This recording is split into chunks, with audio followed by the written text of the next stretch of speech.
For 1,000 years, kings and queens of Europe had absolute power. But absolute power corrupts absolutely. Greed, revenge, sex, madness, witchcraft, murder. Every monarch had their royal secrets.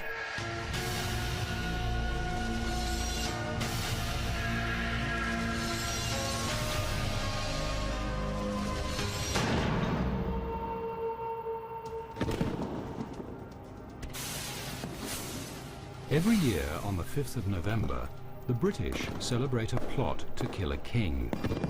An assassin named Guy Fawkes planned to blow up Parliament and the king, but he was caught as he lit the fuse. Guy Fawkes was one of many assassins who have plagued royalty. Kings were constantly on their guard because anyone, foe, friend, or even family, could be plotting to take the crown. Most murder attempts failed, but the debauched Edward II of England, French peacemaker Henry IV, saintly King Wenceslas, all had a date with assassins.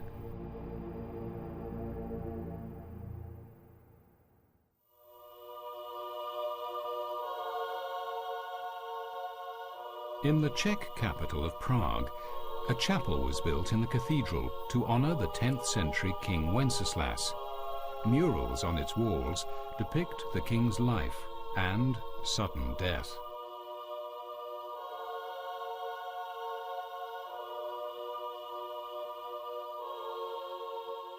To this day, the Christmas carol Good King Wenceslas celebrates the king of what was then called Bohemia. Wenceslas embraced a new religion which was spreading across Eastern Europe: Christianity.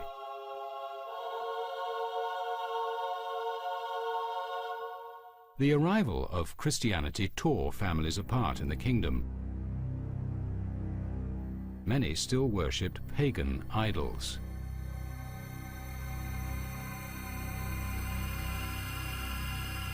The royal family was no different. Wenceslas's pagan mother killed his grandmother because she became a Christian. And he had a younger brother, Boleslav, who kept the pagan faith. When Wenceslas inherited the kingdom, Boleslav's resentment of his Christian brother festered.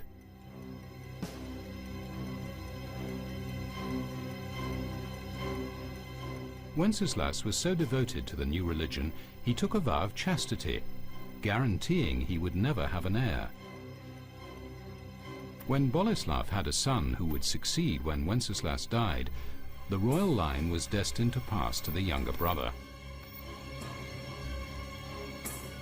Still, he remained jealous of the pious Wenceslas.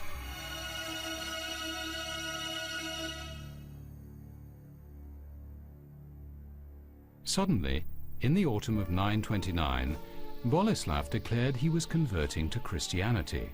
He built a church and invited King Wenceslas to attend its dedication. The king was overjoyed at his brother's turn of conscience. He left the capital Prague to travel to the new church at his brother's stronghold, Stara Boleslav. The younger brother gave Wenceslas a warm Christian greeting when he arrived.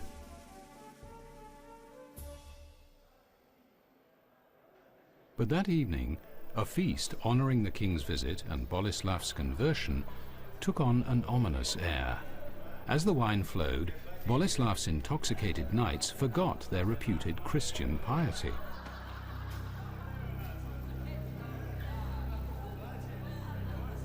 The drunken knights grew boisterous and then turned abusive as they insulted Wenceslas.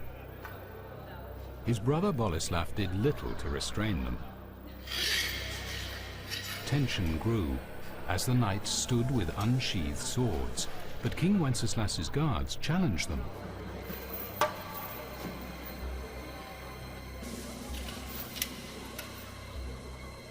Boleslav finally called his men to order, averting a deadly showdown in public.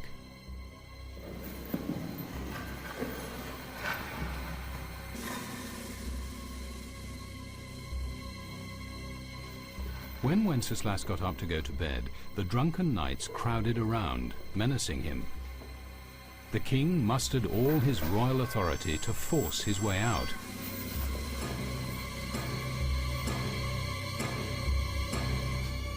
Boleslav pointedly failed to help his brother to the door.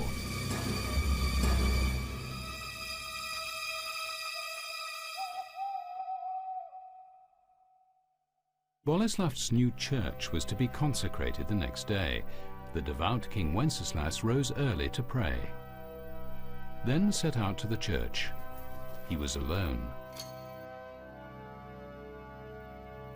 When Wenceslas got to the chapel door, it slammed shut and the bolts were drawn.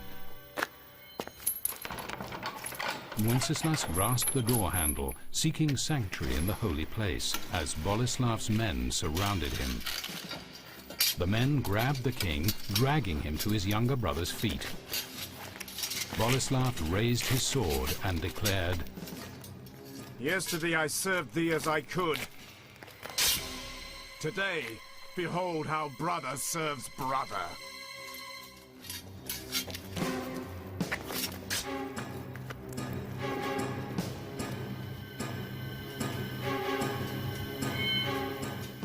Boleslav had invited his brother to his own funeral. Sibling rivalry and blind ambition, made even more venomous by religious conflict, had driven Boleslav to spill his own family's blood.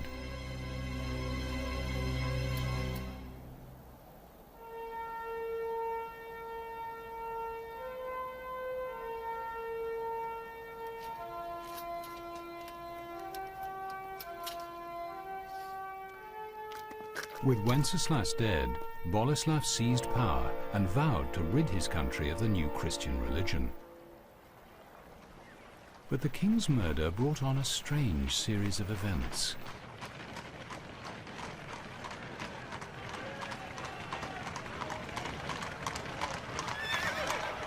When the horse-drawn hearse bearing Wenceslas's body entered Prague, the horses suddenly stopped in front of the main prison. The driver whipped them on, but they wouldn't budge. The horses held their ground until jailers released men unjustly imprisoned by Boleslav.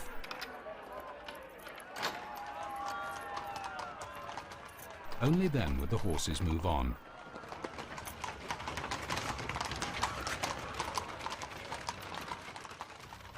Other miracles followed. It was said that the lame walked, the blind could see. When the Pope heard of Wenceslas's martyrdom, the murdered king was declared a saint.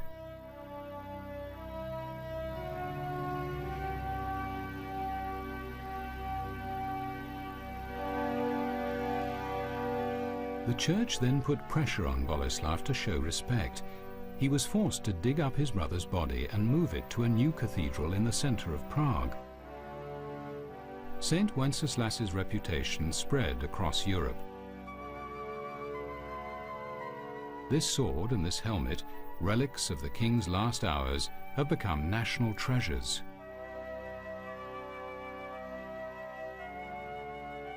Boleslav's ambition to grab a place in history failed, as Bohemia became a Christian nation, and Wenceslas became its patron saint. And every Christmas, children sing carols about good King Wenceslas, not about his murderous brother.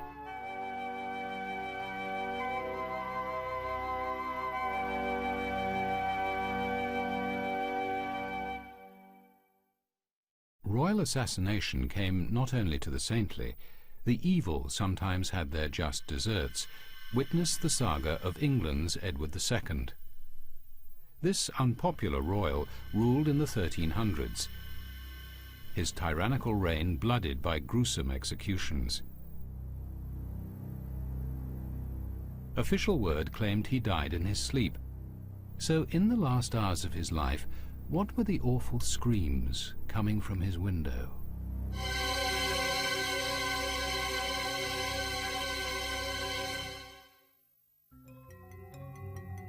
Edward flouted the rules of monarchy. He ignored senior advisors, insulted barons and nobles, confiscated their lands, and squandered the treasury on the whims of his favorites. Some of these young men were rumored to be his lovers. Edward was forced to make a diplomatic marriage to French Princess Isabella, but he soon neglected her and returned to his male lovers. Alienating both the nobles and his wife, King Edward had made a powerful set of enemies. The Queen took a lover, Lord Roger Mortimer. To be rid of Isabella, the King sent her to France as his ambassador. With the Queen gone, Edward accused her lover, Mortimer, of treason and condemned him to death in the Tower of London.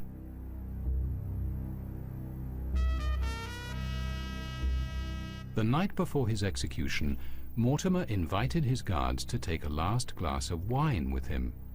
The wine was drugged, and Mortimer escaped to France to join the Queen. There, Isabella and Mortimer gathered an army of disaffected English nobles and returned to England to depose the king. A monk named Thomas Dunhead, a friend of King Edward's, later wrote about the events he witnessed. In the year of 1327 there came many knights against our Lord Edward, and foremost amongst them was his own queen. She came with her lover Roger Mortimer, and against the will of the king fomented rebellion against him. Arriving in London, Queen Isabella encouraged her subjects to rise up against Edward.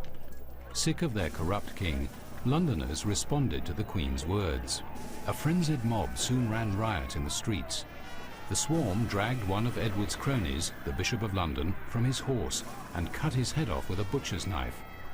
The howling mob then turned to hunt down Edward's favorite boys. They were captured, sexually mutilated, and executed.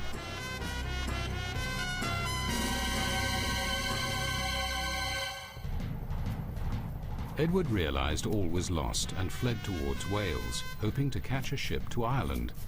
But the Queen's men overtook him before he reached the coast. King Edward II was brought to Kenilworth Castle to face the fury of his barons. Then there came to Kenilworth the bishops, earls and barons, and they recited to our Lord the King his shortcomings. He quite freely admitted that he had governed badly, and with tears and on his knees he cried for mercy for this, and asked them to pardon him. As the king bowed his head, the Lord of Edward's court broke the royal staff of office, declaring the king's household dissolved. He threw the pieces at the groveling king. Edward's abdication meant Queen Isabella could put their young son on the throne. Since he was only a boy, Isabella and her lover Mortimer effectively controlled England.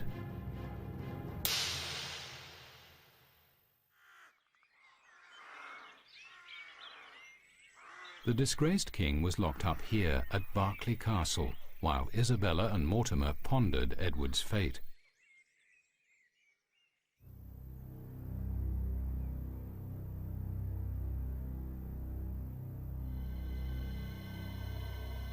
One night, Edward's friend, the monk Thomas Dunhead, slipped into the castle.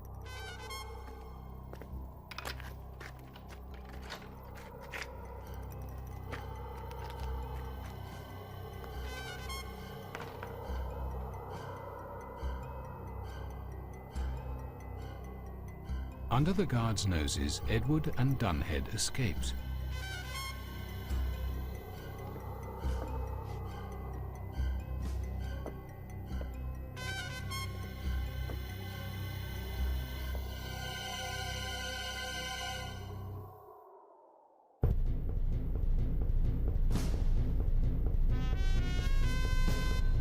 Afraid that King Edward would lead a revolt against them, Isabella and Mortimer ordered a frantic search. Within a few days, Edward was recaptured and thrown back into the dungeon at Berkeley Castle. A hideous fate awaited him.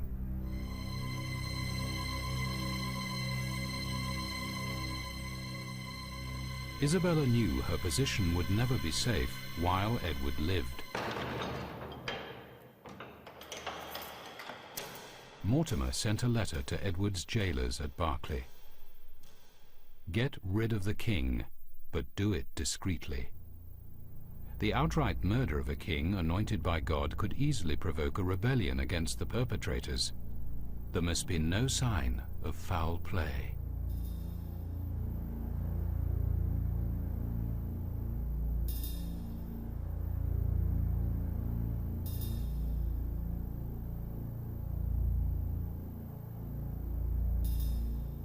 While Edward was kept in his cell, a pit next to it was filled with rotting animal corpses. Though the king lay for days gasping in the putrid air, the toxic fumes failed to suffocate him. Another method had to be found. The solution the assassins reached was ingenious and horrific. The monk Dunhead described the terrible events. They came rushing in on him suddenly, as he lay in his bed. They thrust a red-hot plumber's iron up into his bowels, through a funnel put in at the fundament, burning thereby his inward parts.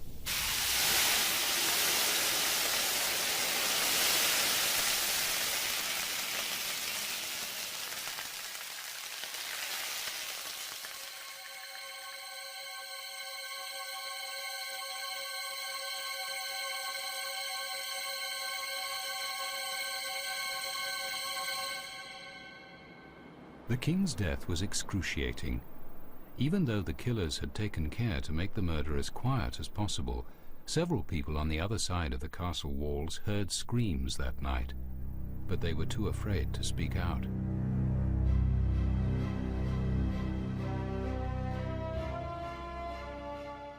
The official announcement said King Edward died suddenly.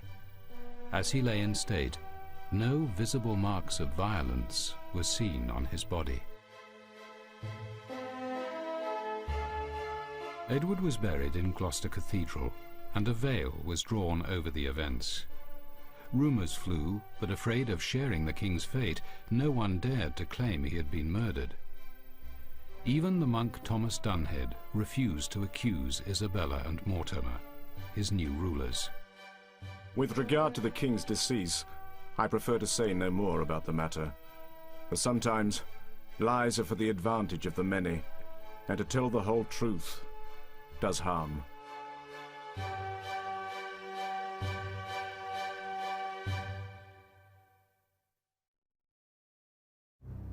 Edward II's assassination was a secret killing, but Henry IV of France repeatedly faced public attempts on his life.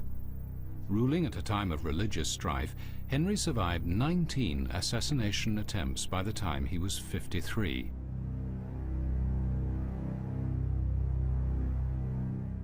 The king had already been almost strangled, and a stabbing had left his face permanently scarred.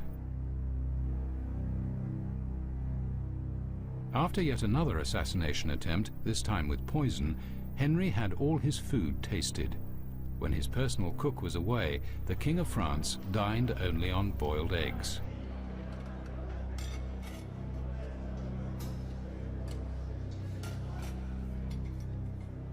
Religious conflict raged between Catholics and Protestants in 16th century France. Henry was a Protestant leader. His first marriage was to the reigning king's sister, who was a Catholic.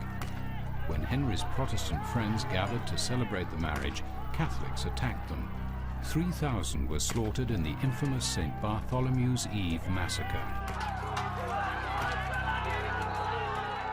Later, when Henry rose to become king, he converted to Catholicism in an attempt to peacefully unite France. Known as Henry the Great, he was a successful ruler, but fanatic Catholics were still out to get him. With a long string of mistresses, his love life became public knowledge and left his first marriage in tatters. Henry IV's sexual appetite and Protestant background enraged Catholic zealots like Francois Ravaillac, an unemployed schoolteacher. Still believing the king was a heretic, Ravaillac refused to accept Henry's conversion to Catholicism. Prone to hallucinations, Ravaillac felt a divine calling to kill the king. At the beginning of May 1610, Ravaillac came to Paris and stole a large kitchen knife from an inn.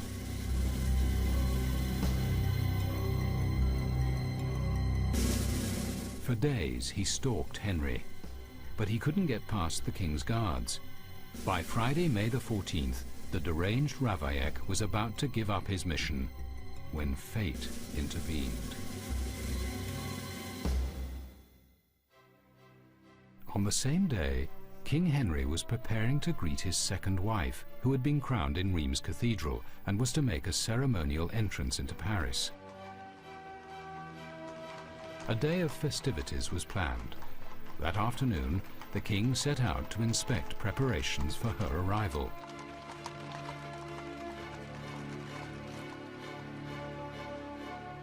It was a warm, sunny day as Henry rode in an open carriage. He left the Louvre Palace and moved along the Rue Saint-Honoré before turning into the Rue de la Ferronnerie.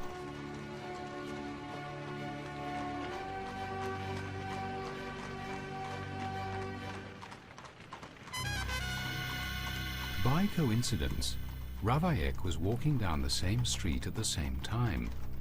As the king's carriage passed, Ravaillac realized a God-given opportunity had come his way.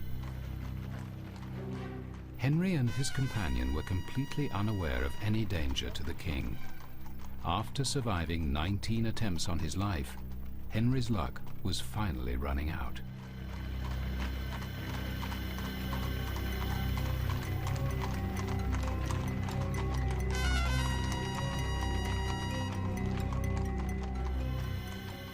By sheer chance, the street ahead was blocked by a hay wagon. The royal carriage came to a stop. The king's security guards rode ahead to clear the way, leaving Henry unguarded. Ravaillac seized the moment.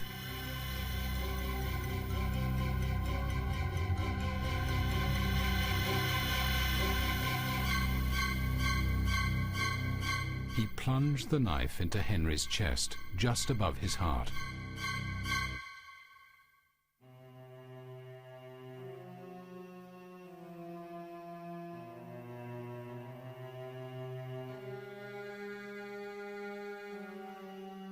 Henry IV died instantly, but his death was concealed from the public for fear of riots.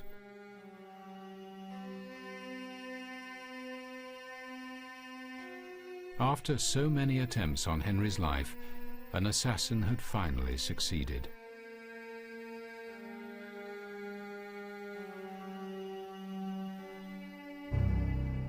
Ravaillac was taken for questioning to the Conciergerie, the infamous torture chamber of Paris. Royal security guards were convinced Ravaillac was a pawn in a conspiracy to overthrow the crown and impose a strict Catholic state on France. He was tortured to name his accomplices. His foot was crushed in a vice known as the boot. The arm that wielded the knife was plunged into burning sulfur. His flesh was first torn off with red-hot pincers. Then he was drenched with molten lead and boiling oil. The torture lasted 2 weeks, but throughout his ordeal, Ravaillac swore he acted alone. His torturers finally accepted he was telling the truth. On the 27th of May, 1610, Ravaillac was taken to Notre Dame Cathedral to atone for his crime. Then he was led here to the Place de Grève, the public execution square. A huge, furious crowd was waiting. The assassin's arms and legs were roped between 4 strong horses. They pulled in opposite directions. Ravaillac's body was stretched for an hour and a half before it ripped apart. Finally, the crowd hacked what was left of Ravaillac into tiny pieces. Edward II, Henry IV, King Wenceslas were examples to other monarchs. Saintly, good or evil, royals always faced the threat of murderous plots launched by their foes, or even by their own families. The assassin's message was clear. A king can never trust anyone.